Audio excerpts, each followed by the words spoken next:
Hey everyone, what's up? Welcome back. Welcome to Ask Broman episode 75. It's been a long break, but we're back. We're live on Twitch, as we do when we do the podcast. Today is episode 75, which is cool. We're on our way to episode 100. Maybe we'll cross that before we have the 1 year anniversary of the podcast, which is also coming up soon. Today is Sunday, August 11th. Lots of things have happened since the last time we did the podcast, but you've been kept up on those thanks to all the little tiny episodes. And I know a lot of you have been waiting and asking and hoping that we'd get this going again. And so, it's here. So yeah, we're just gonna get right into it. Let's get Zephyr.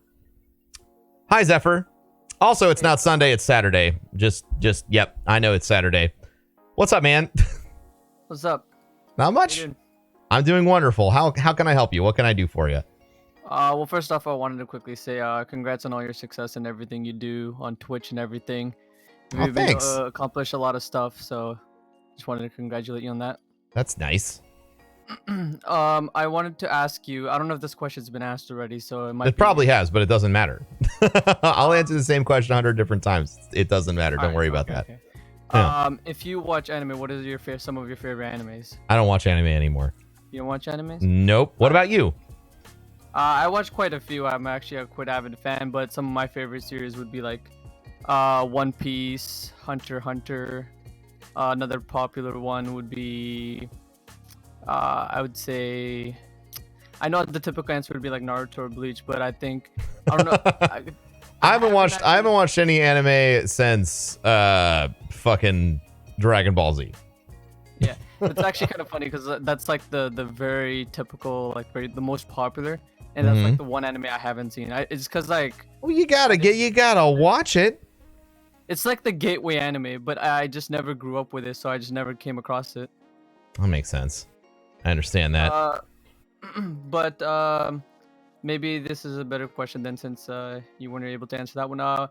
What do you think the Forsaken needs to do to put Destiny 2 in a good spot? Everything it's already doing. You think that everything, like, or if it accomplishes all the stuff that it's promising? Yeah, so the Forsaken DLC is 100% aimed at returning Destiny to being the thing that everyone loved before. Having weekly rituals, having moments where the community gathers together every single week to engage in various activities, which is everything that people liked about Destiny 1 that went away in Destiny 2. So I think that all they have to do is just deliver on what they've said. I'm not super cynical when people present a reasonable plan. I'm always like, okay, well, that's smart. It seems like a good plan. And the plan for Forsaken seems to be the kind of thing that would re-engage everyone in their audience. But, before, when they were like, hey, we're doing all these things, and it was crap, I said it was crap.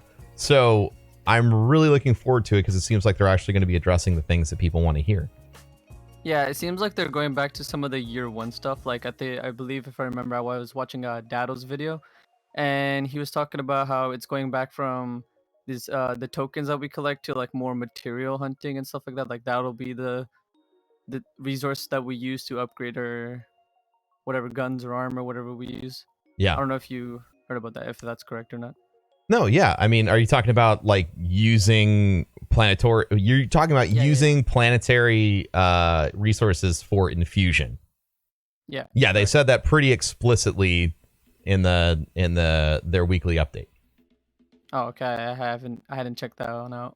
Oh yeah, they said that all of the tokens, which everyone hates, are going to be going away, and the tokens are going to be turned into planetary materials, and planetary materials are now going to be incredibly important and useful for infusion. So all of those changes are coming and they're happening. I'm personally really excited about that because one of the biggest disconnects in Destiny 1 was when they did away with the need of gathering planetary materials. They did away with the need for patrols and planets in general. And sure, you can make the argument that like Destiny 2's done a better job with flashpoints and things like that, but still it's relatively pointless. This idea that they have is going to completely engage all players in going on patrol and interacting with the game world that they've spent so much time building in order to make their characters stronger, which I think is incredibly important. Yep. I agree. Yeah. Well, thank you for answering my question. Hope you have a good rest of the Ask Broman, and I'll catch you later. Sure, man. Thank you. Have a good one, Zephyr. Is there any projects, anything you're working on that you want to shout out right now? I mean, I currently been doing my own YouTube channel that I do. Cool. I do anime YouTube stuff like reactions and sometimes reviews. If you guys want to check it out, I didn't know you even did shout outs. That's kind of cool. Yes, of course. The whole point of this is for me to help you grow your brand. So of course you get to shout out your shit. Yeah. So tell everybody what you do on YouTube. Yeah. So you do anime reaction stuff. He gets it now, chat. You do anime reaction stuff and all that other. That's cool. That's interesting. How do you approach making content like that? So as a kid, like even when I was like 14, 15, growing up watching YouTube, I always saw people doing YouTube and Twitch and streaming, and I'm like, this is what I want to do. Like this is something I'm passionate about. And I tried doing it in gaming, but I felt like I tried it here and there, wasn't able to get anything with it. And then I realized as I was doing gaming, and then I got into anime and manga, and I was so much more passionate about it. I love them equally, but I was able to talk about anime and manga so much more vividly and descriptively. So I just realized there's an audience for it there, and I feel like with the amount of it's like I feel like gaming is so much more oversaturated. Certainly. Like anime and manga in the West even is such a growing market, and I realized that I feel like this could be an opportunity that could seize, and it is rapidly growing. Oh, for sure. Yeah. So I took that opportunity. I am still very small. I'm growing, but I realized that even when growing, it's a lot less saturated. So I grow faster even in that, even though it's a lot smaller in the West. But I just enjoy it so much more talking about the series that I'm passionate about, TV shows that I'm passionate about. So that's how I got into doing YouTube for anime and manga. That's a fucking really great answer, man. Yeah, so tell people about where they can go find your reviews and reactions and all that other stuff. Because I promise you, there's a high density of anime weebs that listen to this and watch the stream. Yeah, it's actually kind of funny. Like if you go to the Destiny 2 LFG on Discord, okay, it has a lot of people with anime profile pictures. I was kind of surprised. I'm like, okay, so a lot of anime weebs play Destiny 2. This is actually man, plenty of weebs. Yeah. So if you want to find me, if you just search up ProZypher, so PROZYPHER across the board on Twitter and YouTube, you can find me there. I hardly stream on Twitch. I probably won't stream anytime soon, but if I ever do, you'd find me on Twitch there as well. And thanks again, Broman. Hey, man, no problem. I'm looking forward to seeing how your content's going to evolve as you make more anime content. I wish you nothing but the best. It sounds like you've identified a good niche for your content. I think that's great. Thank you. All right, man. You have a good one. All right, you too. Yeah, there we go. Well, that was exciting, man. I thought he was just going to ask me about his anime, and it turns out he's got this whole fucking YouTube channel situation. He was like burying the lead big time. That's awesome, man. I think that's something that a lot of people miss. Everybody wants to be the next big whatever. But something that he said that I really think is so important is he didn't connect with anything as much as he didn't connect with anything as much as he connected with anime. So even though he might like gaming, he started making content based off of the thing he was the most passionate about. And I think that a lot of people they'll miss that when they start making content. They'll just go for whatever's the big obvious win, whenever anybody else is making content on, they'll go for that, and it might not necessarily be the thing that they're passionate about. And the big difference there is if you're making content and you're not passionate about it, you won't keep making it. And the people who do truly like love and obsess over whatever the subject matter is, like they're always going to make better stuff than you. So focus in on what you truly love. Even if there's not a lot of people, it doesn't matter. There's going to be enough. Your marketplace when you make online entertainment is literally 7 billion people. And maybe you have something that only 0.01% of folks like. That's still an ass load of people. So yeah, that was Zypher Pro Zypher, and then of course, if you're just tuning in or you've never been here before, all of these folks are recorded. Their names are put on a gigantic list of folks who've been on the podcast, and that's made publicly available when you watch the podcast feed. So you can actually just click out and click that, and you'll be there. We're gonna get this guy. This is Manic Bearman 9, and we're gonna see what Manic Bearman has going on. What's up? Hey, how you doing? Doing good. How are you? I'm wonderful. Awesome. I was wondering, the coffee thing, King's Coast, is you're one of the owners, right? Yes, that's correct. I know you and Gathalion are in it together. Whose idea was it? Like, did you just wake up one morning and say, you know what I should do? I should make my own coffee company. Well, okay, this is a good question. So, I think that, like, fundamentally to me, Twitch or any content creation platform is fantastic. Like, it's great, but I think that you're incredibly vulnerable long term if all you ever do is make content online. Obviously there's people who've been successful in doing it over the course of like long term, but I think that you see so many folks like suddenly just kind of disappear, or they'll stop making content, or they'll burn out. And so something that me and Corey King Gathalion and Kevin, who's also a co-founder, and we're all content creators, whether it's on Twitch or Mixer or wherever, something we all believe in is building for the future and not allowing ourselves to become overexposed in one particular area. So basically, if you're only streaming and streaming explodes, you're fucked. And I want to be able to dictate the rest of my life. So because we have that mindset, we are always sort of looking for opportunities. The story of King's Coast was, we had, we're always sort of looking for opportunities for things to do. Kevin got a really bad cup of coffee from somewhere near his house, and then he realized, like, man, I'm sick of this shitty coffee. And then he DM'd Pete, who is now our he does all of our sourcing and logistics and shipping. He DM'd Pete and said, hey, Pete, what do you think about making a coffee company? It was a group DM, which Wayne, our chef, was also in. And Wayne said, hey, fuckface, you have a chef right here. You ever think I might want to have a coffee company? So we got started that way. The idea was, Kevin and, myself and everyone else who lives here in Tampa, there's no access to really nice coffee without taking a super long drive downtown that no one wants to take. So we started the company because we realized, hey, if all three of us don't have access to coffee, that probably means that anybody who lives in a suburban area feels the exact same way. And because we had friends that are really skilled in, whether it's Pete, who's like a master coffee roaster, who's got experience, not just roasting coffee, but like being involved in shipping and sourcing and things like that. Or someone like Wayne, who's been an executive chef for, 10 years in New York City. We had a lot of resources to draw upon when we started the company. And then that's sort of the story when we got started. The idea got started in August. And then we didn't actually launch the company until, like, I guess the idea got started like maybe late July.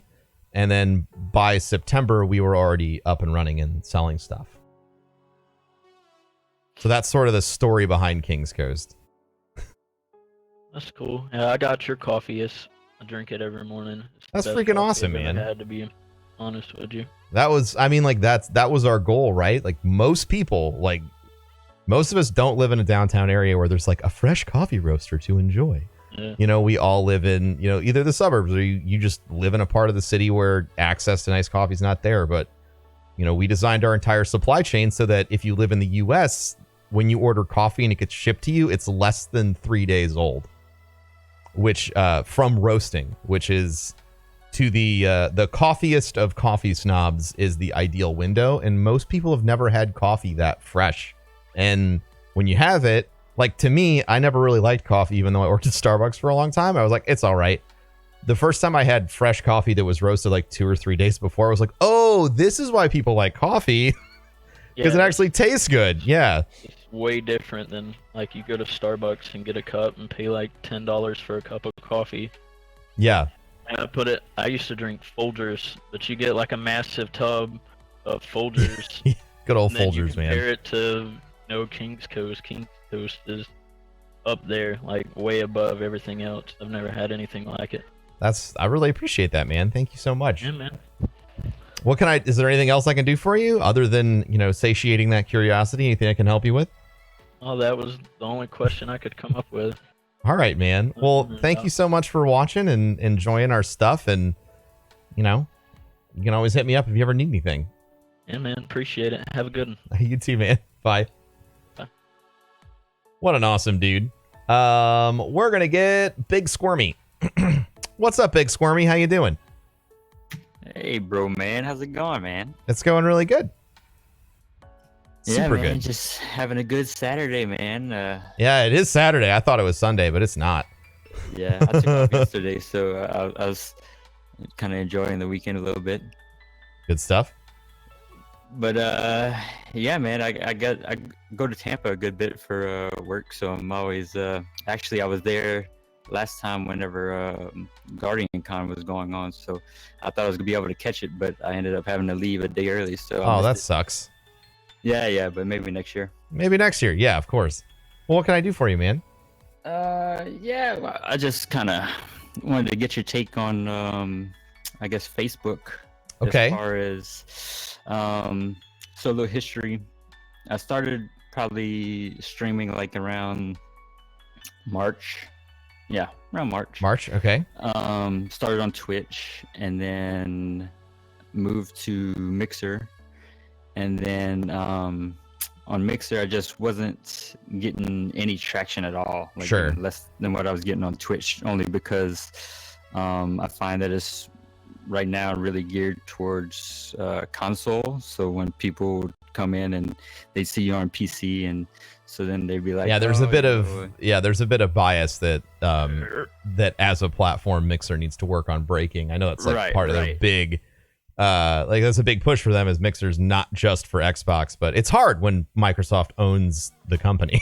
Like, right. Yeah, exactly. And it's on Xbox dashboard and like all this other stuff, Yeah. Right. So I feel that. So you went over to Facebook, I assume.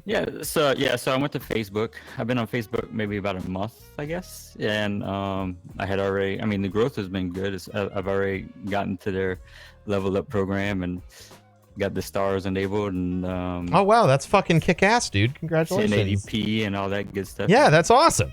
So it's been good, but I guess, as far as like they had the whole Cambridge Analytica deal go on, and then their last earnings call was pretty iffy, you know what I mean? So it's just I'm just kind of a little bit worried about where it's going. And then they don't really have like there's not really for the game creators section, they don't really have a roadmap or anything like what they're working towards or anything like that. So it's just kind of like sometimes I'm like, man, did I make the right decision? Or I guess I have two things to say about that. Okay. One, when you're a trailblazer, you accept that you do that because it has the most amount of responsibility. So going to stream on a new platform, you're doing that because you feel like, oh wow, there's like a lot of wonderful opportunity here. But at the same time, it means that you're going to have stuff that happens. Like you're not going to have a roadmap for what's coming next. You're not going to know what's going on with your platform as much as you would if, you were, let's say, streaming on Twitch. But you have to remember, when Twitch started out, I didn't know jack fucking anything that Twitch was ever going to do. They would just roll out changes and never tell anybody and shit like that. So that's part of being on a new platform, is that uncertainty. I can tell you that it'll get better with time. But I wouldn't worry too much about it. Like, it's nice to want those things. And I think that you should definitely, continuously voice your opinion, say, hey, we need to know what's going on with our platform, things like that. That's how Twitch got better. It's because content creators demanded more. And I think that that's all right and important to do.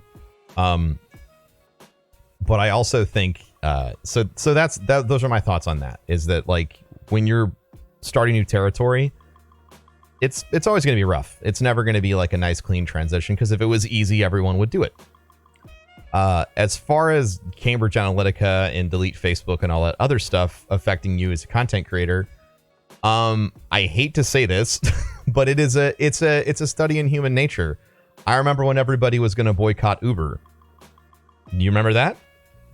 Yeah, definitely. Yeah, everyone was going to boycott Uber. Never see Uber again. And when everyone was outraged at Disney and no one was going to go see Disney movies, like, people get outraged and say, like, I'm not going to X anymore. I'm going to delete my Facebook, whatever. But the reality is very few people have follow through on that. I think the thing that you need to concern yourself the most is obviously pay attention like that. Like, there's always the possibility that something catastrophic could happen. But there are some companies, and to, borrow a phrase, that are too big to fail when it comes to the internet, and Facebook is one of those. Obviously something could happen that could make it explode. I don't discount that at all, but if you pay attention, you'll see it coming. And if it truly is a concern, and this applies to anybody on any platform, and it actually goes back to the last conversation we had, if you're worried that one day Facebook might blow up, don't over leverage Facebook for your content. Make content on Facebook and YouTube and Instagram and Snapchat, and have a podcast and have a Twitter. You see what I'm saying?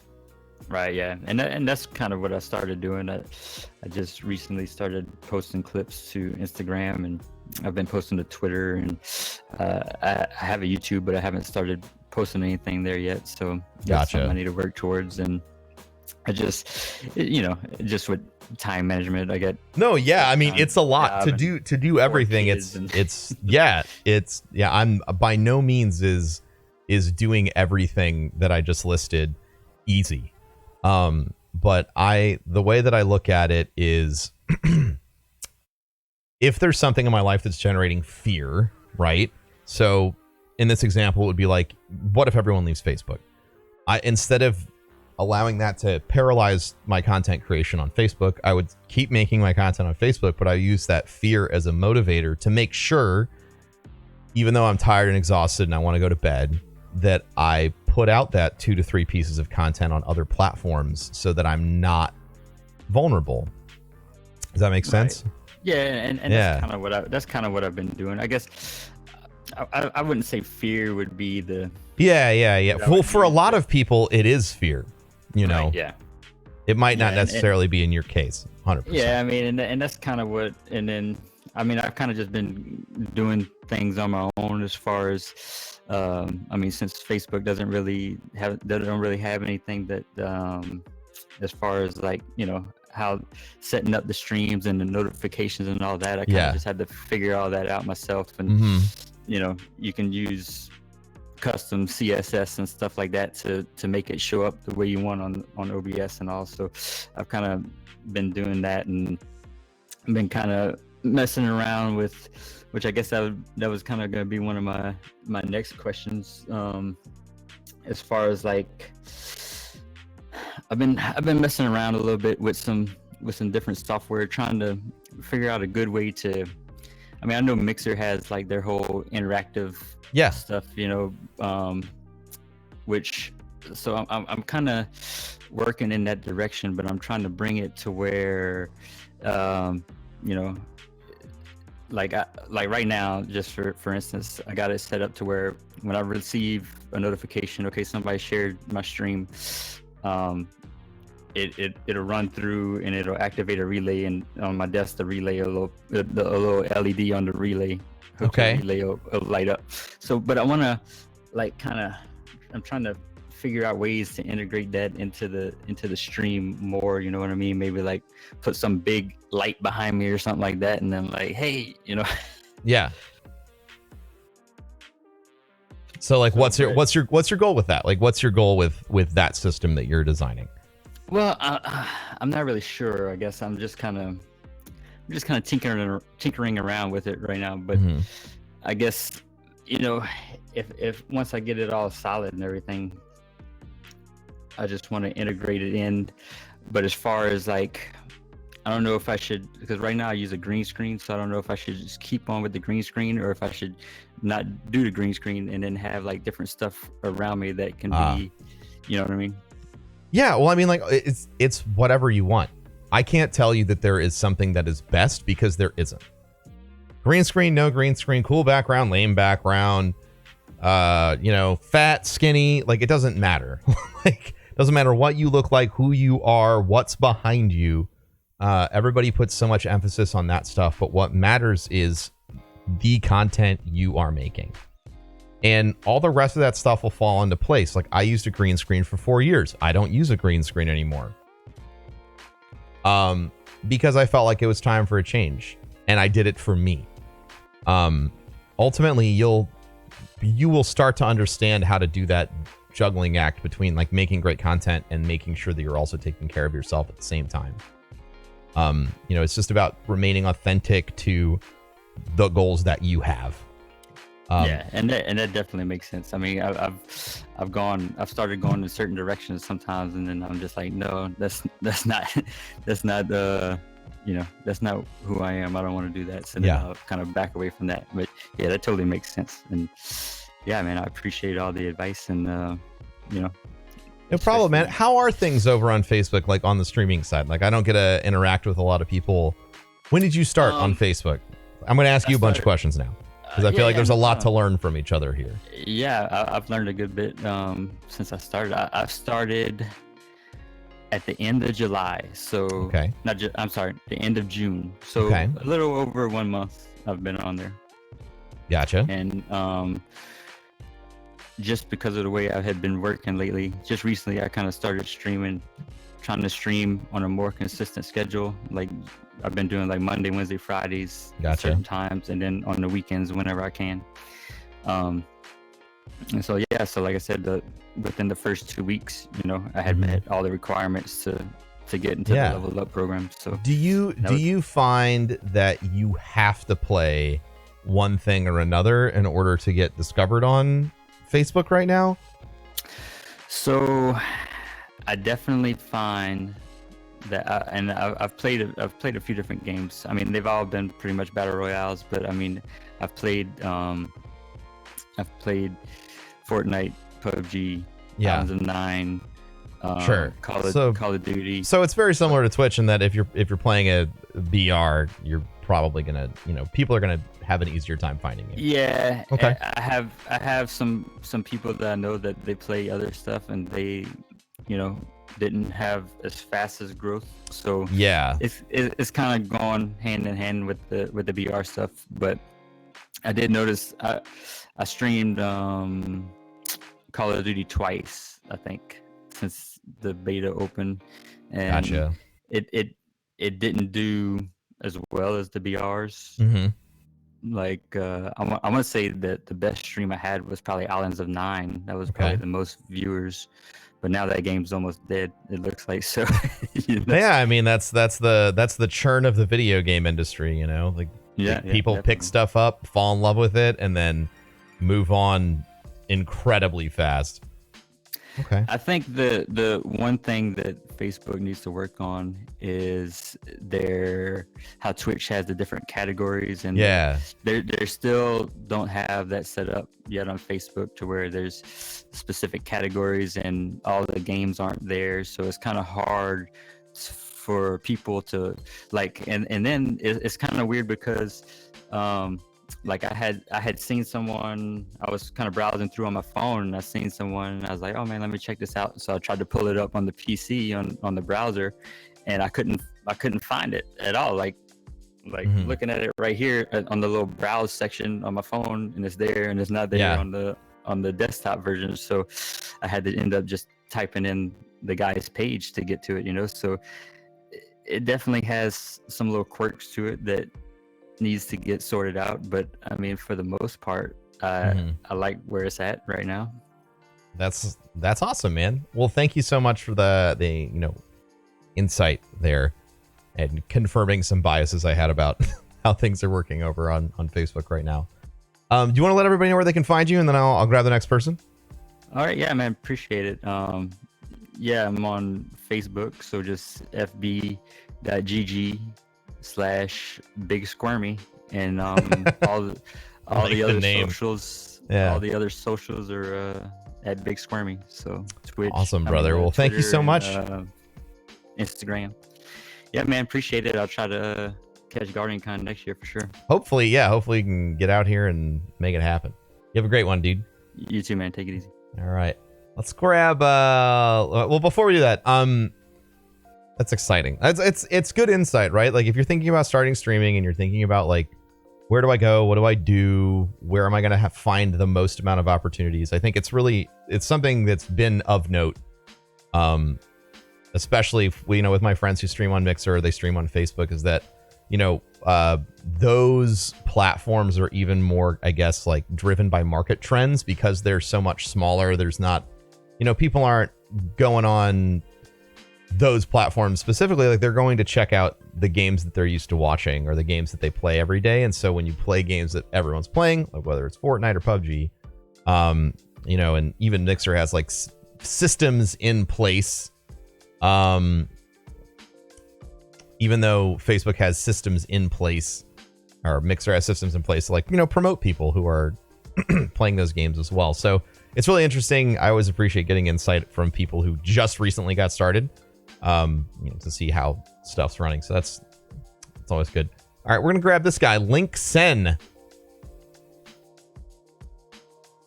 What's up, man? How are you doing?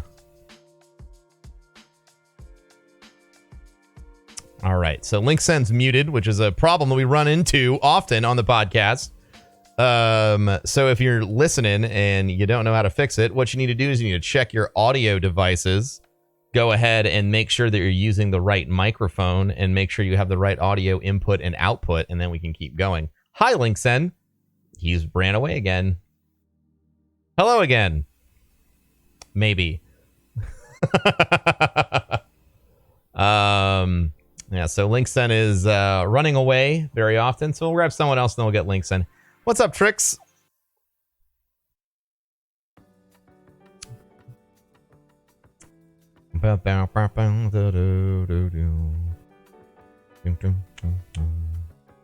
R.I.P. Trix. All right, let's try Linksen again. This is the fun part of the podcast, chat. This is the part that I always say I'm going to edit out later and then I never do. Hi! I just heard him! Hello, Linksen. What's up? I heard you talking.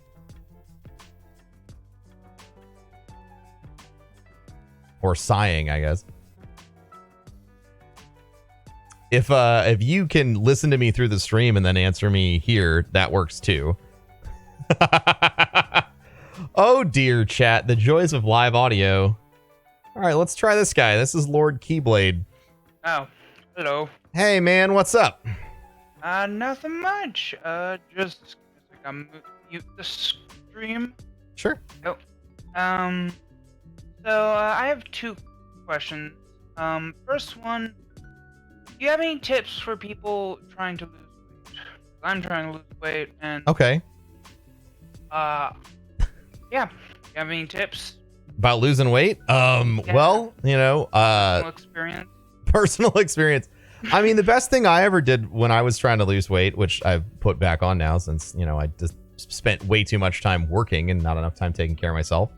I started lifting, powerlifting, and that's like I had done other forms of exercise before that, but that's what the difference maker was for me. I really liked the fact that I could go to the gym 3 times a week, pick up really heavy things, and then most of the food I was eating turned into muscle instead of me getting fatter. So that was really the one big change that I made early on in my fitness journey. And I think a lot of folks just want to jump in and do a lot of cardio. But, for me, it was really about finding something that I absolutely loved doing and wanted to do every single day. And that's, lifting came into there for me. So I would say find that thing that you're super passionate about, that you enjoy doing and makes you feel good, and do that every day. Okay. I would say that I'm more of a cardio guy, like going for long walks. Okay. Like that's more my thing. But Sure. That's a good tip. Second question is, And then, yeah, obviously, once you have that in place, I always like to do the activity first, and then my diet always seemed to follow up. But, you know, track your calories. Yeah, I track calories definitely. It's much easier for me personally to make sure I get my exercise than just to track the calories. Yeah, it's true. It takes both. Yeah, it does. It's work. My second question is, Forsaken is coming out, I believe, the same day or very near the new Spider-Man. Sure. Are you like planning to just like no? I don't know. Have you interest in the Spider-Man game? Oh, I'm not Or playing you- Spider-Man game at all. No. Really? Anything that launches, no, I have no interest in playing Spider-Man game. Yeah, no, I mean, Spider-Man's cool. It's just not like I don't. Not your I game. don't care about it. I think, yeah, I mean, for me, whenever there's a big launch like that, I don't really want to play, you know, anything that isn't that at first, because it's what people are going to be expecting, you know, and it's something that I'm going to enjoy doing as well. But is there ever a time where it's the opposite, where like something is coming out, but you really want to play this other thing, but your job, like what people are expecting, is the opposite? Sure, that happens all the time, but I do what I need to do to pay my bills. Basically, But your job. yeah, exactly. Like that's one of the things about turning a hobby into your job is, you know, you have to accept the reality that, you know, you're gonna have to make decisions every single day, and you're gonna have to treat it like a career. You don't just get to be all, you know, whimsy about, you know, I'm gonna do this today because I feel like it. Like, I think you have to strike a balance, but at the same time, you always have to have fun. So it's about, like I said, striking a balance between playing what you want to do, making the content that you want to make, and making content that, you know, consumers want to see. I think that there's a happy medium. And it's also not that binary, right? Like, I'm not depriving myself of anything by playing game one instead of game two. I'm still playing video games. I think people like to make this huge hyperbole about it, but they're both video games, and people need to chill the fuck out. Yeah. That's definitely true. Last question. Sure. Any tips for people job searching? I have just recently started job searching myself. Having tips, I would greatly appreciate it. Yeah, I mean, like, for me, it's be an annoying asshole. Like, I know that doesn't really help, but like, apply to every single position that you might be interested in, depending on the level of desire that, like, if you need a job tomorrow, like, you better be walking around and applying everywhere you can. If you're looking for a job in your field, like, you know, not like doing more than just submitting your resume, trying to connect with people who work for that company online, whether it's Twitter or LinkedIn or whatever, and like, you know, interacting with the stuff that they're putting out there is going to give you a lot of leverage if you make it into the interview, because, oh, I know this person, they followed me on LinkedIn, or they commented on something I said on Twitter, blah, blah, blah. Just don't be a fucking creep about it. Okay. Don't be a creep. It's a good thing. Yeah, don't be a creep's great general life advice, yeah. Yeah. Well, okay, that's all my questions I had. Nice talking to you, bro, man. It was awesome talking to you too, dude. Best of luck on the weight loss journey and finding the you know, finding your job and all of that stuff, man. Awesome. Thank you. Thank you. Bye. Bye-bye. All right, we're gonna try and get Linksen. Hello? Man, poor Linksen. I'm trying so hard to get Linksen in here, and it's just not working. I think I'm here. Hey, what's up? Hey, how you doing, bro? I'm doing great. I'm glad you figured it out. Yeah, I was on mobile and it was just being. Yeah, mobile's a Close douchebag out for the stream and sure. Sat here talking to someone in the channel, so. Yeah. But I guess I have a couple questions for you. Beautiful. List made up on my phone here. Oh, you made a list. I like people with lists. Lists are great. Well, I don't remember things real well otherwise. That's, hey man, I one of mean, those things. I'm old. I'm just, you know. how old are you? I am 40. That ain't that bad. So- I'm 30. No, I'm gonna be 32 in like a couple weeks. Practically a child. Yeah. That's the internet, chat. You're either too old or you're a youngster. Yeah. No. But actually, that is one of my questions as far as that goes. I do stream a little bit. It's all from console right now until eventually whatever. And I've wondered about how to. I don't have any issues. I don't think as far as like most of the audience on Twitter or Twitch is going to be significantly younger than me. Sure. Be, millennials and such. And I don't have any issues with that. I don't have any issues as far as communicating effectively or whatever. I don't feel like there's a generation gap as far as I'm concerned. But still, that being said, people come into my channel, they may see my face cam, things like that. Whatever, and it's maybe off-putting. I don't know. I just wondered if, I guess in a way, if it's not so much like is it a negative, because I don't feel like it's necessarily negative, but is there a better way to turn it into a positive or something? What are we turning into a positive here? Your age? Age is meaningless, but like what? Yeah, I mean like as far as just setting myself apart from other streamers. I'm not, I'm no ninja by any stretch, and I don't try to be. Okay. But, it's just kind of one of those things, trying to find a way to kind of fit in and at the same time stand out and, Sure. Well, I mean, I think your age and experience and the fact that you've probably done a lot of other things before you started doing this is an incredible strength you might not be leveraging. One of the strongest points that you have as somebody, and it's a similar point that I have as someone who is older and streams on this platform, haha, fuck your comment, is the fact that we lived life before the internet existed.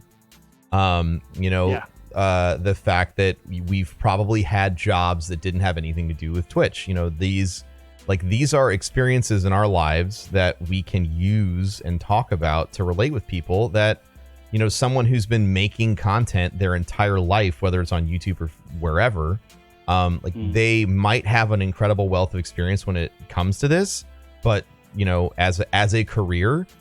But as far as, connecting to someone who's made, YouTube videos their whole life is going to have a much harder time connecting with somebody who's a dock worker about what work feels like than someone like me or you who's had a job before that isn't this. And I think that is, for me, I know that some of the best content that I ever have done on Twitch has been, everyone on channel affectionately calls it story time, and I've adopted that name myself for it.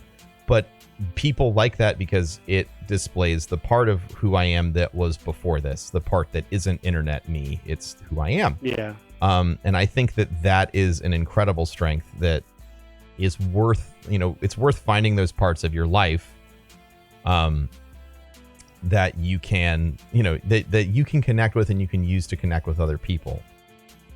So that's one thing. And then two, is you have to be authentic to who you are and, make content that matches with, your ethos and your mentality and the way that you approach things. Yeah. Well, that's a good point. I mean, and that's kind of where I was thinking anyway. I don't know.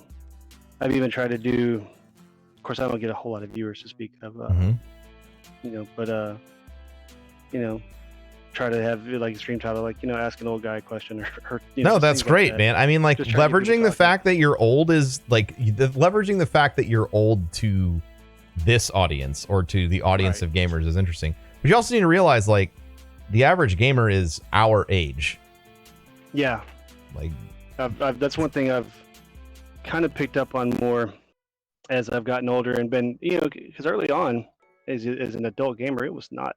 100%. A thing that you could tell people all the time, like, oh yeah, I play games all the time. And they're like, well, I mean, why don't you just grow up? Yeah, exactly. Yeah. Whereas now it's such a part of pop culture and just everybody's life on a daily basis that it's not an issue anymore. So yeah, I mean it's pretty interesting to me now seeing how popular it is and how it's become a viable option for you need to like another thing that I want to play video games for a living, and people are like, oh, okay.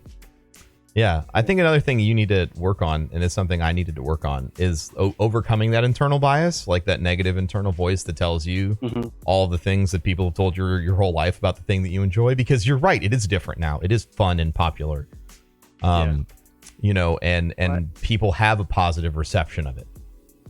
Yeah, I embrace the whole internet culture and video games and that whole thing pretty wholeheartedly. It's more a matter of, you know, maybe some certain other people in my life who don't necessarily embrace it as much, but that's a long topic, so we're not going to go there. Sure. Okay, so I do have a couple other questions though, and I don't want to take too much time. That's all good. Let's see. I was going to ask a question about small streamers and those, you know, low-level sponsorships, but I was just listening to, I think, episode 40 today.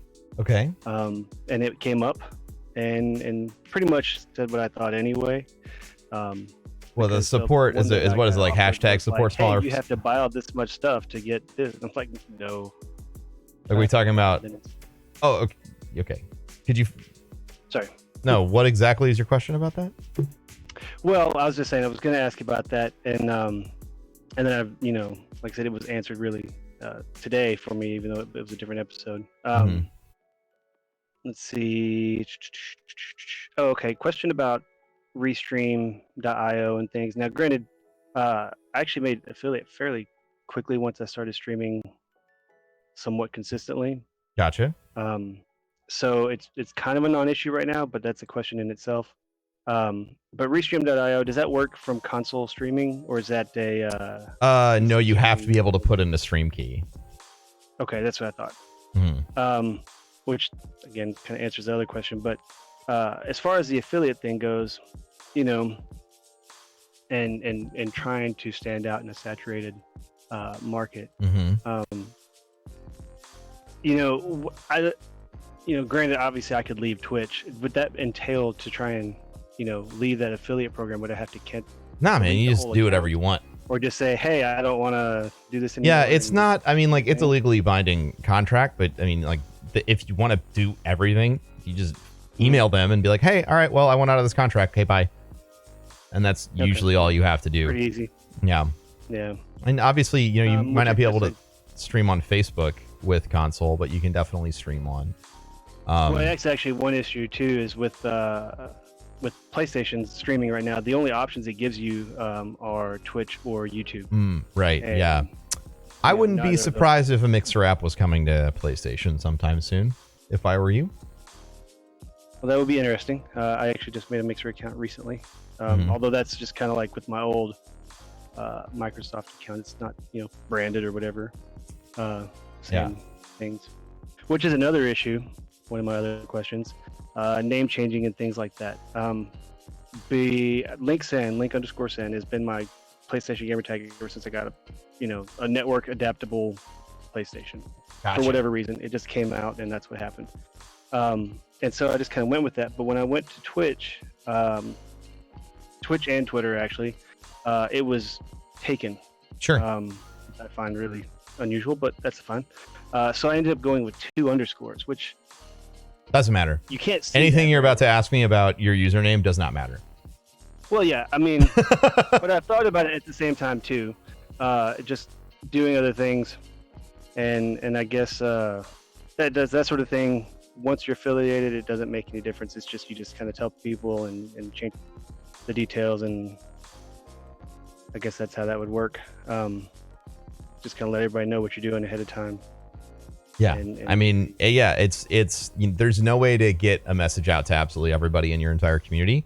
There are people who've been following me for 3 years that don't know that I stream things that aren't Destiny or aren't Borderlands 2 speedruns.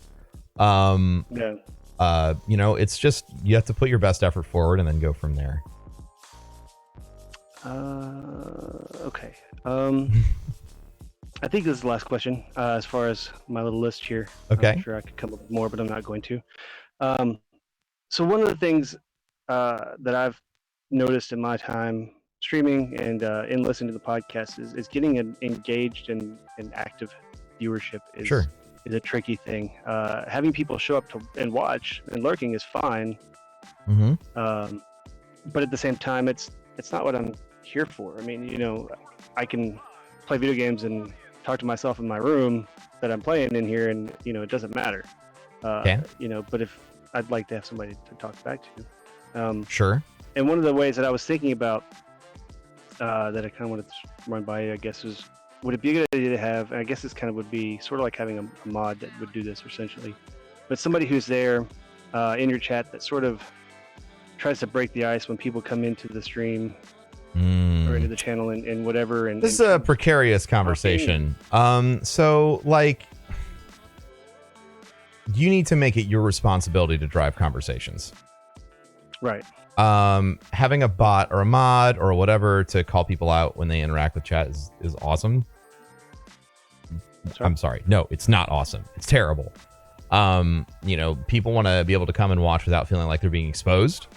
I think that one of the most important things that you can do and you need to learn how to do is you need to learn how to get people to engage with you and your content by yourself, whether that's making fun, engaging chat games, whether that's just continuously asking questions into the blank, dark void of people who aren't talking to you until someone talks to you. Yeah. Like, it doesn't really, it does not fucking matter. It's your responsibility. Makes sense. That is my opinion. I see a lot of other approaches, but ultimately, like, it is your responsibility to drive engagement, and you need to figure out what you need to do to get that to happen. And also, it doesn't matter. Like if no one's talking, that's fine. Don't feel like you have to rip your hair out to make it happen.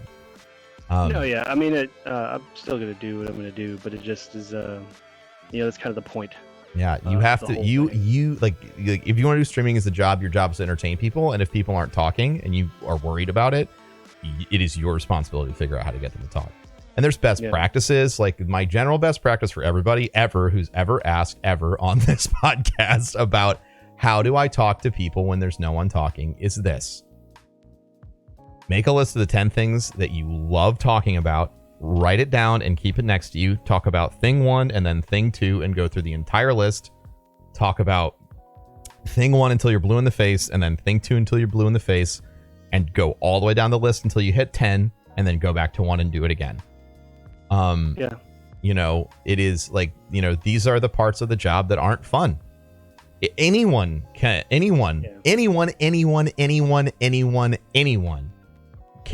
get in front of a chat room full of people that are talking and keep the show going. Very few people can start the show and run it by themselves and ramp things back up if things slow down. And I think that is it is an incredibly important skill, and it's honestly the thing that makes most people quit. Well, I'm not much of a quitter, so that's great. What's funny though is you mentioned that about anybody can keep it going, but getting it started, it's sort of like stand up when you have your openers or any exactly band or anything, like if you're opening bands and they warm up the crowd, get the crowd ready, and then the headliners, they just come in and just sweep them up, but assuming that the openers have done their job. But I mean, it's kind of a slant on that I never really thought about, I guess, as far as why you have openers for that sort of thing. And then the last, and it's not like an actual question, I guess it's kind of a question.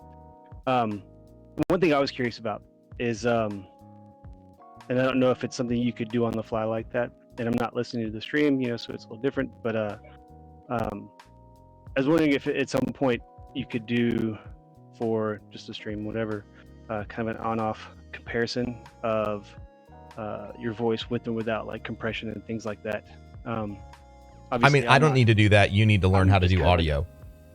Yeah, no, I know. No, I'm dead ass serious. Like this, I get this audio question all the time, and like, I don't give a shit. Like, I will tell everyone how to do. You want me to set up your fucking encoding settings for you? I'm sorry if this sounds really blunt, but like, I want everyone to understand this. I can tell you how to set up your encoding, the right way to capture, the right hertz to run your monitor at, the right capture card to use, the right encoding settings on stream. audio is fucking different. It is goddamn hard, and you have to teach yourself how to do it. Listening to side-by-sides of my voice with and without stuff is not going to be nearly as effective as you doing that with your voice and learning what changes about it. Mm-hmm. Well, yeah, that makes sense. I mean, I was just mainly curious from being interested in the audio side of things anyway. Mm-hmm. That's one of my, not regrets exactly, but one of the things I thought about doing that didn't do was a recording engineering school kind of thing. Gotcha. So I have some interest in the tech in itself, although I don't have much experience because it's expensive. I mean, like, if you don't have a purpose for it. I mean, yeah.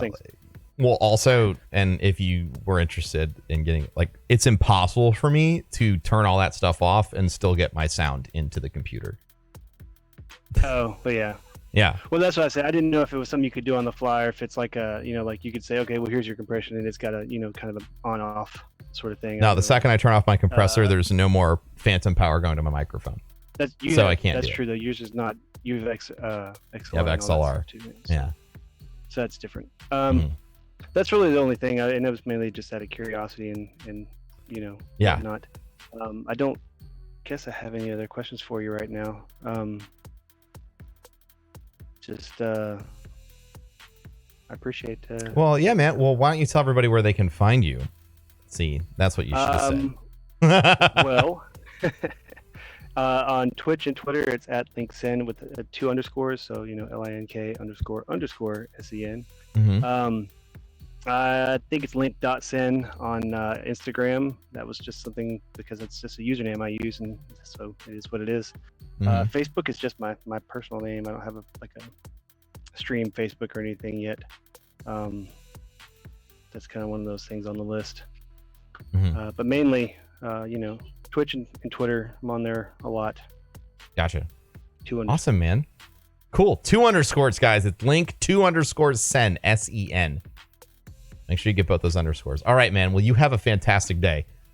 And I hope that I wish you nothing but the best of luck on all of the stuff you're working on, man. I appreciate it. All right, bye, dude. Bye.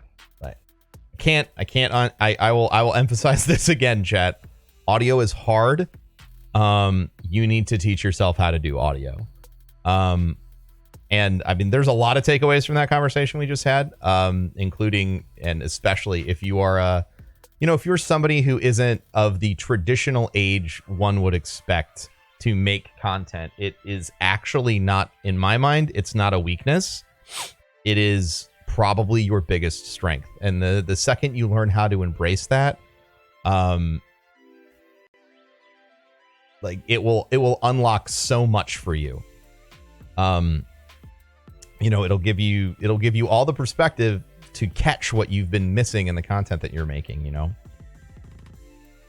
it's so important. Okay. Let's grab Trix. What's up, Trix? Oh, hello. Hey, what's up? Oh, you can hear me. Sorry, I had to mute. Yes, I can. I can hear you 100%. This is weird. I got to meet you at here in San Antonio. This is weird. Oh, in San Antonio? What was I in San Antonio for? I have no clue. I know you were at the Twitch booth. Oh, right. Was that at PAX South? PAX South. PAX South. Oh yeah, then I was there for PAX South. Yeah, okay. I can't remember. I travel a lot. Well, awesome, man. What can I do for you? Question was, so I've heard this term tossed around, but it's how do I put this? A directory. Supposedly you and Gothalion are directory growth consultants. Sure. Yeah, we're consultants for Digital Extremes. What does that exactly mean? Because I know you two go around and build directories for video games. No, that's not what we do. We stream video games. So something that Corey and I did that was incredibly effective and anomalous in the video game industry was we worked together alongside of hundreds of other content creators when Destiny came out to take a game that received horrible critical reviews and build it into a very thriving community on Twitch. again. Okay, yes. So that is what I mean, yeah. that is what we did with Destiny.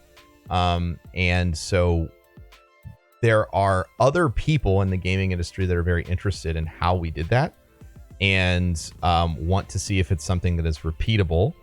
The folks from Digital Extremes felt like we were the best. They came along and they were looking for people to sort of help build their Twitch presence, and they saw us and they saw what we did together with what we did together along with all the other fantastic broadcasters that played Destiny and in building that directory, and wanted to see if we could take our expertise from that experience and do the same thing with their game on Twitch. That's really cool. So I think I have a more refined question for you. Sure. What made you guys want to do that? A lot of reasons. It's really incredible, as a member of the Destiny community, watching it grow. Are you talking about Destiny or this work with Warframe? Or both? Well, yeah, both. Well, I mean, with Destiny, it was an opportunity to build a place online where everybody felt like they were family. It doesn't happen every day that the company that made Halo launches a game, that everyone is excited about, and then suddenly nobody has interest in that game anymore, and you still like it. That's like a once in a lifetime opportunity, right? So we had both experienced life on Twitch with, I'll say, less than cooperative folks who streamed in the same directory, people who were not interested in consistent collaboration and the long-term success of anyone other than themselves. So when we started streaming Destiny together and we realized that we had this opportunity, it became very much about building a place where everyone could succeed regardless of their size, since that was sort of the opposite of what we had experienced, because we wanted the Destiny directory to be a place that people wanted to come and stream. It was a great place to build your channel and promote positivity. So we made those choices, and he and I and T-Rex and everyone else in the Destiny directory that pushed that message of positivity, promoting whether good conversations, good times, instead of the usual Twitch bullshit at the time, which was like, troll the fuck out of each other for views and things like that. Yes. Like, we did it because we felt like it was the right thing to do, because that's what people want. People want a place to belong. They don't need another place that's a big fiery pile of shit and negativity. There's enough of that in the world. So that's why that. That's so, I don't know, that just fascinates me, because I mean, when I started playing Destiny, I first played, I didn't really have a lot of friends. I played most of year one for like that, and then I found the Twitch community and the Instagram community, and then from there it grew into this whole, it felt like a giant family network, and it's really awesome. Yeah, thanks, man. So when we were offered an opportunity to work with Digital Extremes and Warframe and take a game that I personally believe, it's consistently one of the top 10 games on Steam, top 10 played games. It wins awards every year for like best ongoing game or best free to play experience, like whatever. So it's this game with this incredible critical reception and massive community, but its Twitch presence isn't the best, and so or it doesn't, in my opinion, it doesn't match the presence that it should have given the size and quality of its community. So Twitch is just a phenomenal, I guess, advertising marketing structure and continual engagement tool for anyone who plays your game. And they think that they as developers really wanted access to that, as they should. They have such an engaged community. So when they came along and they were like, is this something that you all would be interested in doing? He and I both said, yes, of course. Like, I think that there are plenty of games that could have approached us and asked that question and would have passed. It takes a really unique set of criteria, in my opinion, in order to sort of build and structure a gaming community around a game that's going to be long lasting. Agree. Yeah. I had a hard time coming up with a question, but that was my question. Well, that was a very difficult question to answer. It's very complex. Yeah, I think you asked a good one that a lot of people wanted answers to, for sure. I remember when Gothalion put out the video when Destiny was on the decline, the life after Destiny. It was it kind of broke my heart. It was super sad because the community it just didn't feel the same anymore. Well, yeah, I mean that is the truth. You know, like Destiny is certainly not what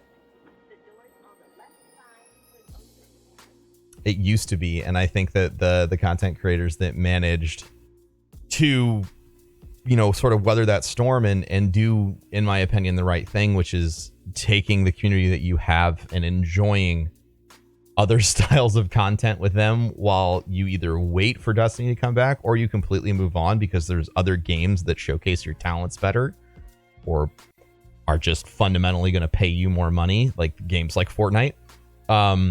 You know, I think that, yeah, like, you know, life after air quotes Destiny and that community has been really difficult. I know Corey and I have talked about it a lot, but there was a real sense of loss for both of us that this community that we spent, you know, years of our lives building and all this other stuff sort of fell apart right during this moment that was supposed to be incredibly triumphant, you know.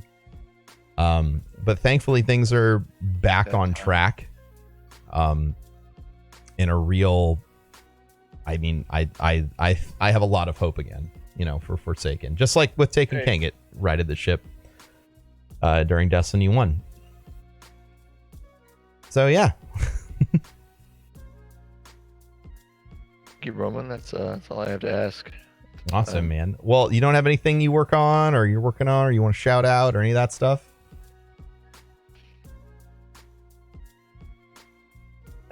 Not really. Not really? That's fine. You don't have to have something. I just wanted to offer the opportunity if no, if I you get had it, but something. I'm just not really. Any like gaming social media I have, I usually use to support my friends that Awesome. their own streaming and stuff, Cool. and stuff like that, and their content creation. All right, man. Cool. Well, you have an awesome day then, man. Thank you for the great questions, and hopefully next time I'll see you next time I'm in Austin or San Antonio. I'm not in San Antonio anymore. I'm currently stationed in New Jersey right now. Well, fine. It's all good, man. You have a good one. See you, Roman. All right. Let's grab somebody else. This is Jada Hawk. What's up, Jada Hawk? What up, bro? How you doing? You know, great. Ha! I tricked you. No, I'm doing awesome. Probably didn't trick you. What can I do for you, man? So I got like 6 questions. That's beautiful. I like 6 questions. All right. The first one is, what is your favorite dessert? Favorite? Ooh, that's tough. Okay, like let's go like, you know, top 3. No. Hang on. I'll get you an answer. I just said it was tough. I know. I didn't say it was impossible. Like cakes and then, you know, like completely different types of desserts that might eat. I am a huge fan of a nice warm brownie and All a right. scoop of ice cream. All right. Yeah. I can respect that. All right. Second question. Do you think we could ever get a King's Coast roast, which is like an espresso mix, kind of like a cafe con leche, or like, you know, something like that? So you just said 2 different things, and I need you to define which one you'd like. So like, I would personally like the cafe con leche style, where you get like, you know, the shot and then you have to steam it with milk. Okay. Like a Cuban cafe. So you're asking for canned coffee? No, because you could do it because you guys do the beans, right? Yeah. Yeah. So I'm saying, like, is there a way that we could get a blend of that where we could just do it at home? Like an espresso roast. Yeah. Any of our roasts work for espresso. Do they? Yes. Okay. It depends. I mean, because that's the thing is espresso is a preparation style. It is not a, yes, everyone has espresso roasts, and there's like the traditional Italian roast espresso that people are used to. I personally think that tastes like ass. My favorite espressos that are my favorite beans that I've had prepared or had as espresso are usually from the African growing regions. So there's one that is going to be in our roast box, which is a new thing that we're launching soon and is incredibly limited and is like it's basically curated coffee from Pete and Wayne that will be delivered to your door every month. So yeah, it's pretty awesome. I think we're limiting it to like 200 or 300 boxes the first run. But it's going to be, yeah, so it's going to be awesome. But anyway, we have some Kenyan coffee in there that is an incredible espresso.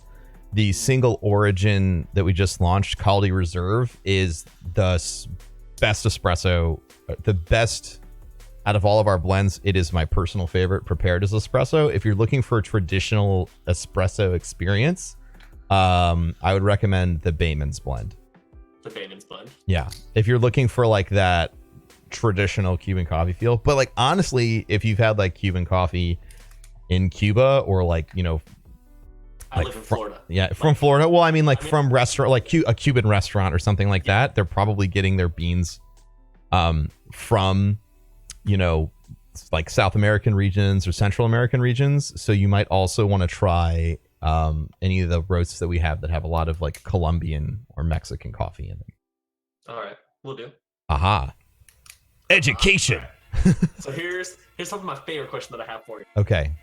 Okay, if you and Goth were to get into an arm wrestling contest, Sure. and the winner got the powers of their favorite anime character as a reward, who would win? Me. You would win? Yeah. Okay, and then which character would you pick to get the powers of? I'd be Goku so I could make fun of him by being Goku the rest of my life. All right. Easy. Next. Okay, this one is kind of with back to the Destiny stuff. How do you think the lack of trials in the upcoming DLC will change the community / directory or affect it? I think that first of all, I think that it's a great change because anybody who thinks that Trials is great right now for their channel or to make content is living a lie. Sorry. That's how I feel. You know, Trials' massive level of underdelivery on launch was a boon to no one. I think that, you know, in reality, what what that side of the community wants, what people who play PvP want, is good PvP that is engaging to watch. And in Destiny 1, that was Trials. In Destiny 2, that could be, you know, it could be anything. Like the next fucking iteration of how PvP works could make the competitive playlist like the sweatiest, most awesome to watch thing in the entire universe, and everyone's going to want to watch every day as their favorite streamers try to climb to the top of the ranks, because it's just going to be that hard and that fun to watch. That, like, it is my sincerest belief that will have a higher level of return for people in the community than Trials ever has. Because that's what people want to watch. High skill play. They don't just want to watch high skill play in one exact situation once in a while. If it's available all the time, it makes it easier to engage with and things like that. And that's not discounting how effective Trials was as a limited time mode to get people to engage with, but it's played out. It's been there for 3 years. Right. And Corey and I had the conversation on stream the day after they announced Trials coming back, and we both agree and said, this is a mistake. It won't go well. And we were on record saying that. because everyone wants something new. And guess exactly what fucking happened. People were like, yay, this is boring. I already did it. Right. So I think that the lack of trials is going to force people to actually play PvP and not just trials. And I don't know how that is going to pan out. Based off what we saw, I think PvP is going to be a lot more engaging. So that, alongside of private matches, is going to... Plus we have Gambit. Plus we have Gambit, which is not PvP. Well, it's the mix, though. It is a mix, but it's not PvP. They're very, like, it's a different playlist. It's not Crucible. Like, I don't think that... I hear a lot of people saying it, but I don't think that people should look at that like it's going to be the new trials. And I am already predicting that I'm going to have to talk about in chat a lot. Why did they give me Gambit instead of trials? I fucking hate it. Gambit's not for you. Like, that's... Gambit's for the PvE players. Yes, exactly. And there is a touch of PvP in it because it keeps things interesting. It's not a touch of PvP because it's supposed to be replacing your favorite PvP game mode. I can understand that. That's why I look forward to it. It gives it fun endgame PvE content where I feel like your skill as a PvP player can still sometimes... Yeah, you can still shine, like, if you're good, for sure. Like, that's... And I think that's what's important. Right. 100%. All right. Then we'll two more just for you real quick. Oh, it's fine. Just take all the time you need. Forward to in Forsaken coming up. Things I'm looking forward to. Looking forward to the new raid. I'm looking forward to the changes they've made to Infusion. I'm like looking forward to seeing how that's gonna change the approach that people have towards gear and progression. I'm also excited and hopefully I'm excited to see how it slows things down or makes the choice that you have to... makes your decision leading into, do I want to bump this piece of gear or this piece of gear actually matter for longer than just 2 weeks? I'm hoping that it makes all the weapons and armor feel like you earned them more.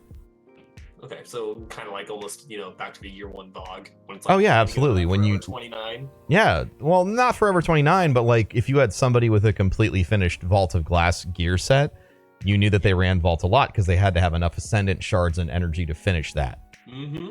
So it makes it... It's, to me, this new system seems like a good balance between that old system, which is a real ball buster. Like, I liked it, but ultimately I liked it because it was hard. I didn't like it because it was fun. So finding something that is both difficult and fun and then crafting that is a really difficult development challenge. But, the idea or this concept that they've presented this time really seems like, oh, wow, I wouldn't have considered that. That seems cool. Let's see how it goes.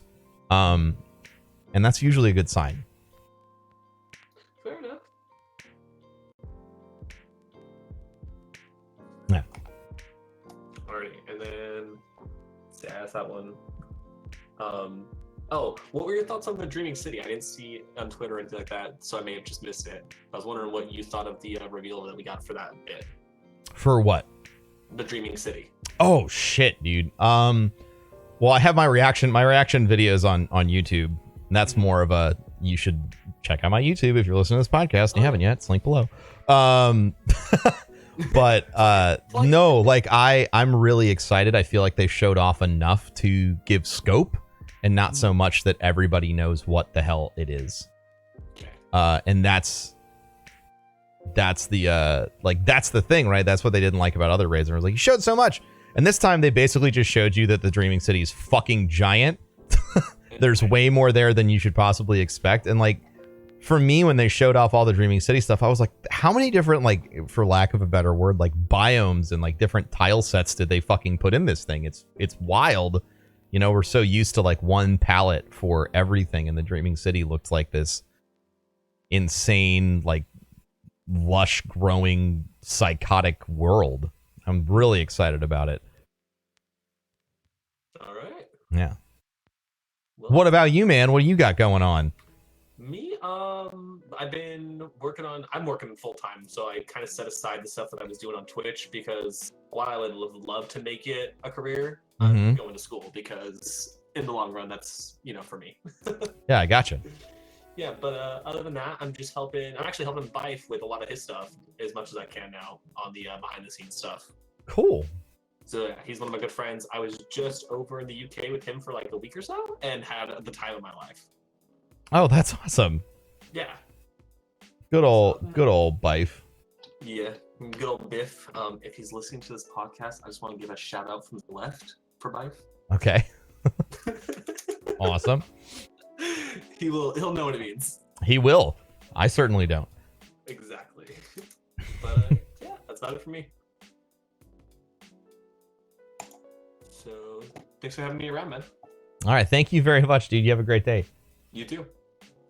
There's some good questions, man. I like all these questions today. So we got 2 more people here. Or, we can, I'm planning on going until we get as many of these folks done. Okay. Hey, what's up? Hey, Anaku, right? Yeah. Yeah, I changed it midstream. That's all good, dude. Yeah. So I have like one question really, and it's kind of like a story. Okay. So I used to stream on PS4 for about like 5 months or so, and after a while I just like stopped because I felt like I wasn't growing or doing anything. Yeah. And after a few months, I came back to PS4 and started streaming more. And the people I was with, like my ex friends, because I cut ties with them. Okay. They basically admitted to me that they made fake accounts and basically made fake followers for me. Okay. And it kind of threw me off of streaming. That's why I kind of made a new account. Okay. Is there like any other way? Do you think like it was like a right choice to just make a new account? I don't think that you have to make a new account at all. Yeah. I mean, it's shitty that your friends did that, but like dead accounts and fake accounts, like, I mean, like, this is like a real honest answer to this. Like, they exist everywhere. Like, anytime Twitch does like a sweep of dead accounts, like, I'll lose a couple thousand followers. It doesn't make me want to start a new account. It's just like, these are either duplicate accounts people made or like troll accounts that aren't active anymore because they got banned everywhere. Or, these are people that aren't present on Twitch. I think that folks get really wrapped up in the numbers. And my most honest opinion about this is like, the number really doesn't matter. The number that matters is the people who are there, and trying to focus on them and grow that number is what counts. And yeah, like, there's other numbers that grow along with that. But at the same time, I don't think it's worth obsessing over. Yeah, it just kind of sucks. No, it absolutely fucking sucks, and that's mega shitty and awful, and it makes me real sad for you. It fucking blows. Yeah, but because I made the new account, I've been trying to grind streaming now, so it's kind of fun just having, a clean slate. Yeah, absolutely. Like, yeah. I'm glad that you already kind of like, I guess, made your decision, right? Yeah. To start with a clean slate. Because there's a lot of positives on, starting over or not starting over, but I think the making the choice is what would matter a lot in the situation. You've already done that. So you should be proud of yourself is what I'm trying to say. Yeah. Yeah, so I think that's it. I couldn't really come up with anything else besides that. No, that's good, dude. Well, thank you so much for tuning in. Do you want to let everybody know where they can find you? Oh, yeah. And what you stream? I'm on Twitch for Momoku_, and it's just MOMO, whatever. MOMOKU_. There you go. And I stream mostly just Osu and Warframe. Oh, okay. That's fucking kick-ass. Are you gonna be getting in the trying to get in the old Warframe partner program? I might if it goes well. Awesome. I've been dude. trying just to grind frames at this point. I've had like 3 or 4 frames that I can't even get to level up because I'm way too busy. Yeah, that is the struggle, man. With Warframe, indeed. Well, I do like your stream. Thank you for having me. Well, thanks for being on, man, and best of luck with everything you've got going on. And I hope your new channel grows, and moves in the direction you want it to go. Well, it doesn't have far to catch up. I was only like 90 followers. Well, there you go, man. Like, look at everything, positives all over the place. Yeah. All right, dude. You have a good one. Yep. See you, dude. Bye. All right, we got our last guy here. This is Caliber Crunch, who I cannot hear yet. I see you blinking. Oh, hello? Hello. Hey, what's up? Not much. This is really cool. Anyway, 2 questions. Sure. What you say for streaming and security, right? Yeah. What Okay. would you use for a VPN for streaming? Like, which one do you recommend? So I used a VPN for a really long time. And the VPN I used was called Private Internet Access. I think it's like $50 a month. Out of all of the VPNs that I tried, it had the most reliable upload, which was sort of the problem. Everyone else would get me the same download, but the upload would change, and it was obviously that's not good if you're streaming. Right. So I really recommend them. The only downside to that is they do kind of IP cycle. So like there will be times during the day where they'll reissue your IP and that'll take your stream offline, which kind of blows. But that only happens about once or twice a day. So it's not like a long-term problem. It's just like, oh, fuck, my shit got jacked. So I got to fucking relog in. And then you just go. But yeah, that's what I recommended. Or do recommend still, for sure. Yeah. You don't use a VPN at all, do you? I don't use one anymore, no. Because my streaming PC is, I have a, due to the unfortunate nature of my move and not really getting the internet that was supposed to be delivered to my home, I had to get what's called an enterprise connection, which is basically like the same kind of connection they have in hospitals and stuff. So it's got like 99% uptime and it's like actively managed. And if there was ever a problem with my IP, they would just reissue a new one. Like, so I don't have to worry about it, but it's because I'm, paying out the ass for my internet. Right. Yeah.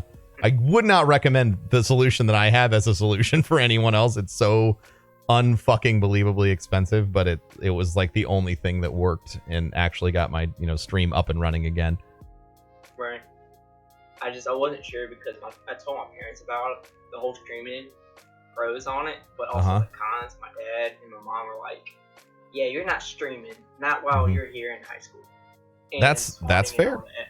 But I'm trying to figure out, is there a way I can get around it without... Oh, well, I mean, I'm not trying to teach you how to break the rules of your house. I understand.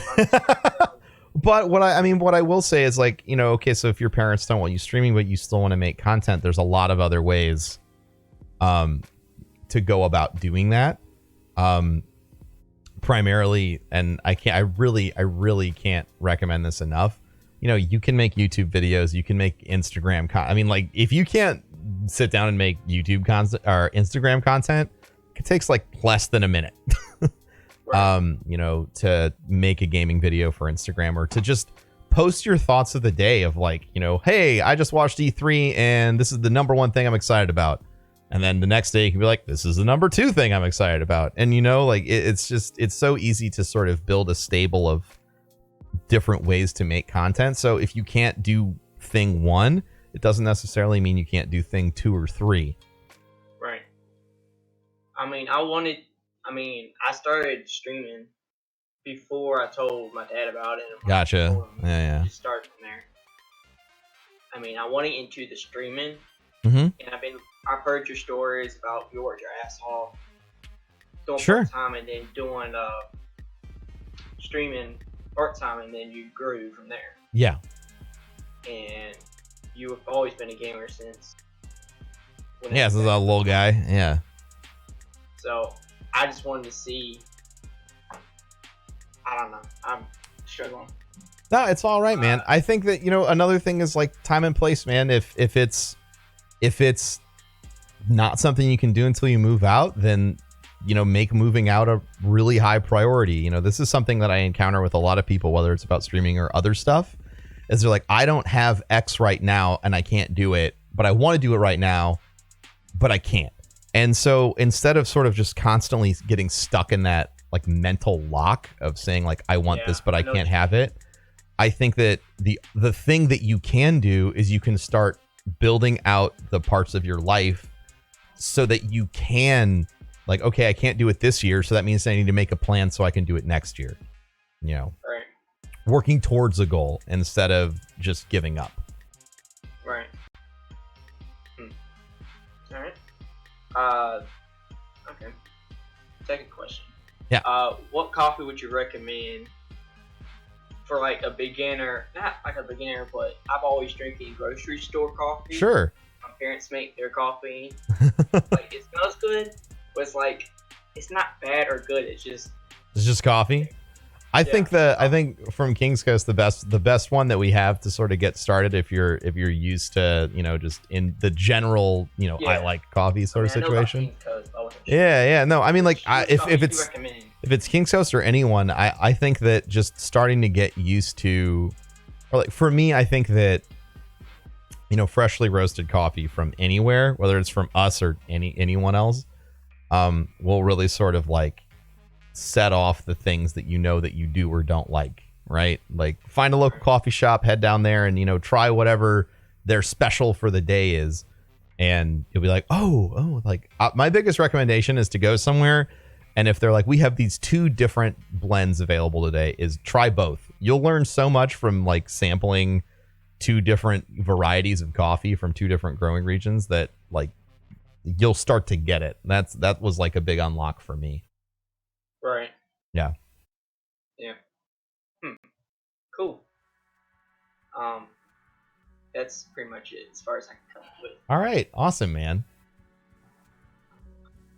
Yeah. Just shout out to me if you Yeah, wherever you're at. Yeah, twitch.tv Caliber Crunch. It's one word. Mm-hmm. I'm gonna put it in the chat if that's okay with you. you. That's fine, dude. You can put it in the chat. I'm kind of nervous right now. But don't be nervous, dude. It's all good. Bro, like, I've wanted to do this for a long time, for like a short time, ever since my dad was like, nah, this ain't happening. But like, getting that anticipation that I'm gonna be talking to you and being on like 1,000 people watching, that's like, not weird, it's just, I don't know, it's weird, I guess. Nah, it's cool. I get it. So yeah, that's it's in the chat now. So anybody that's watching, cool. Awesome, man. Well, thank you so much. Information, man. Yeah. Best of luck. Thanks, man. On everything. Thank you.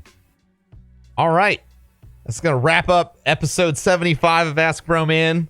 We have discussed an ass load of things today, which I actually love it. It was a great first episode back. If you enjoyed today at all, if you could do me like the biggest fucking favor in the whole world and share the podcast episode with your friends or your family or anyone who's interested in getting started streaming or whatever, it would mean the world to me.